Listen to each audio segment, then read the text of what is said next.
There's a new queen in women's tennis, and she's still a teenager. 19-year-old Mirra Andreeva.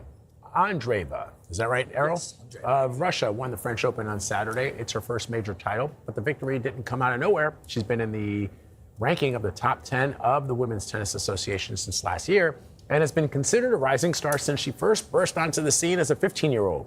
CBS Morning's news anchor Errol Barnett spoke with her earlier and joins us now. Yes. What's up? Morning, Vlad and Kelly. You know, Mirra Andreeva is a name we're going to get used to because we're going to hear it a lot more often. She's really a teen phenom, proving her worth, climbing global rankings. But in a sport many athletes admit is mentally challenging, she says her feelings have actually gotten the best of her at times. She's faced criticism for breaking her racket and yelling at fans from the court. We spoke this morning and she shared some of her mental health battles and explained why she actually thanked herself in her victory speech.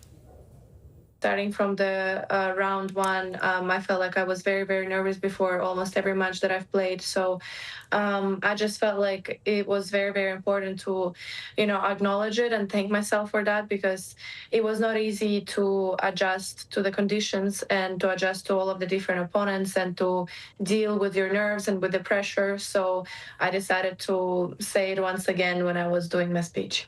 And you've also made a point to speak about mental health, the importance of kind of protecting your peace in many ways. Why is that crucial to you? And are there some other older players who you're kind of emulating in being open about that?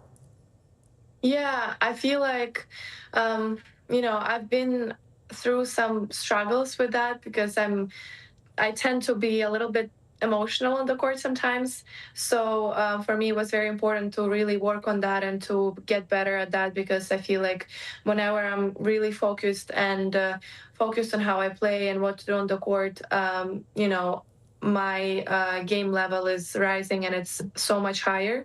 So I just felt like it was very important for me to work on that, and also for people to know, because I'm a very honest person and I always say what I think, and I'm being honest with people because I think that, it's important for me personally. So I've decided to share that with people, and also it was important for me to thank my psychologist that helped me to get through that and that helped me to learn a lot of different stuff.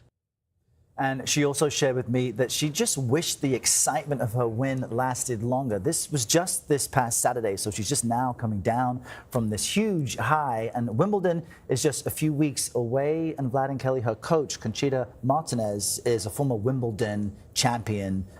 She now is an elite coach and is her coach and will help her see the differences between playing on clay and then playing on the grass there in the UK. So is she excited about the U.S. Open? Very excited. You know what, I didn't have time to ask her, but I was like, I actually have tickets this year. Are you going to be there? Yeah. She has been this teenage phenom. She's been kind of well known since she was 15. And what I found interesting was that these younger players seem to be coming into the scene being much more vocal and honest about their mental health. And I was thinking she might mention Naomi Osaka when I said, are there other players you're trying to emulate? Because that's actually new to tennis for players to admit openly, I've struggled, I've had a difficult time. We'll have more of our conversation tomorrow on the CBS Morning News, so tune into that. But yeah, a remarkable young woman. We will all be getting her name right in the months and years ahead. She's She's very well spoken. Yeah, very much so. All right, Errol, thank you very much.